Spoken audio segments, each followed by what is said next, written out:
அவரை பத்தி தவறான பயபக்தி இல்லாத, உண்மை இல்லாத, பொய்யான வாக்குத்தத்தங்கள், பொய்யான நடத்த பரிசுத்த ஆவி செய்கிறாருன்னு அதுக்கெல்லாம் சொல்லி அவருடைய நாமத்தை வீணிலே வழங்குறார்கள். இவங்களுடைய ஆவி வேற, பரிசுத்த ஆவி இல்லை. இந்த ஆவி பைபிள் ஆவி மாதிரி நம்மளை பாவத்தை கண்டித்து சத்தியத்தை உணர்த்துகிற ஆவி இல்லை.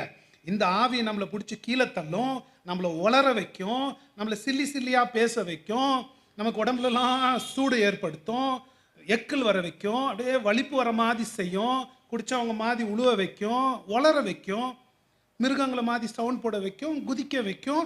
இது எல்லாமே யார் செய்யறது?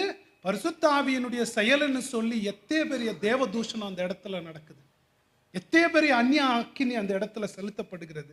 பரிசுத்த ஆவியானவர் சத்திய ஆவியானவர் இல்லையா?